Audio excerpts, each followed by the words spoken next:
On est en ligne avec Nathalie Goulet, qui est sénatrice de l'Orne et qui a travaillé justement sur la question, sur l'islam de France. Bonjour Nathalie Goulet. Oui, bonjour. Merci d'être avec nous ce matin en direct sur RMC. Vous venez d'entendre Bilal. Il se pose des questions effectivement sur la légitimité du CFCM par exemple pour représenter les musulmans de France. Vous avez, vous, travaillé sur ce dossier.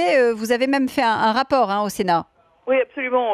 On a eu la chance de pouvoir travailler sur cette question qui posait problème depuis longtemps, parce qu'on a beaucoup de questions qui n'ont jamais été résolues, en partant du principe d'abord qu'on doit respecter la laïcité, la loi de 1905, et ensuite que l'islam de séparation de l'Église et de l'État, et que l'islam nous posait des problèmes parce que nous étions, nous parlementaires, mal informés, et donc on a voulu faire un point, un état des lieux. Alors notre rapport renverse pas les tables, mais au fond il fait un état des lieux, et notamment sur cette taxe halal, entre guillemets, puisqu'en réalité, nos travaux ont montré qu'elle n'était absolument pas possible en l'état, pour plusieurs raisons. Alors pourquoi est-ce qu'on la ressort du chapeau ?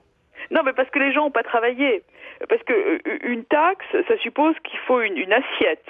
Bon, ensuite, il faudrait un taux, par exemple, au kilo.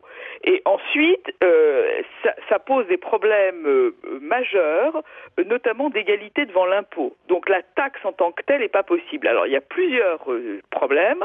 Des problèmes de fond. D'abord, on ne peut pas taxer un élément qui est religieux. Il faudrait que ce soit le CFCM ou ses représentants qui décident. Oui, sauf que le CFCM n'est pas représentatif, en tout cas, de toutes les... Le rapport le mentionne très clairement. Tout à fait. Moi, je parle des communautés. Des communautés. Voilà, des communautés, et pas de là, mais des. Bon, ça, c'est la première chose. La seconde, c'est qu'il n'y a pas une norme halal qui est unifiée. Il y a plusieurs normes halal et il y a énormément de problèmes de certification. Alors, nos travaux ont montré qu'il fallait donc totalement exclure l'idée d'une taxe halal finançant le culte musulman, qui n'est pas envisageable au regard de la législation, tout simplement.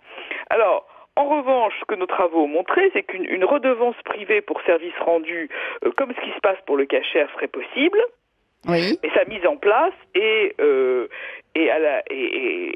la compétence des musulmans de France, il faudrait d'abord un accord des différentes compositions de l'islam sur une norme commune, parce que vous comprenez bien que vous ne pouvez pas taxer quelque chose qui n'est pas uniformisé. Effectivement. Et ensuite, un accord sur l'affectation du produit de la taxe. Et là, on rentre dans les problèmes de gouvernance et de gouvernance financière, et on retombe sur le problème de la Fondation pour les œuvres de l'islam de France et du financement de l'islam. Oui, de 2005.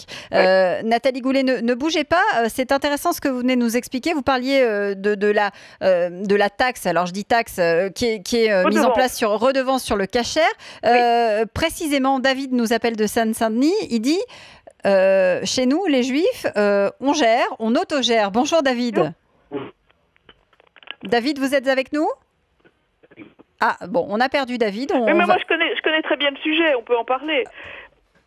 Allô, allô ? Oui, on est en ligne avec vous. J'essayais simplement de donner la parole à David pour intervenir avec vous. D'abord, le casher a une norme unique où pratiquement il y a très peu de différences. Oui. Ensuite, c'est réglé depuis très longtemps. Et donc, parce qu'il y a une antériorité, et la redevance cachère correspond à peu près à 35% des revenus du consistoire. Donc c'est énorme, mais ça fonctionne très bien et depuis longtemps. Et il y a un circuit qui est parfaitement habilité, puisque d'ailleurs un certain nombre de gens qui n'ont pas forcément confiance dans le halal mangent plutôt du cachère.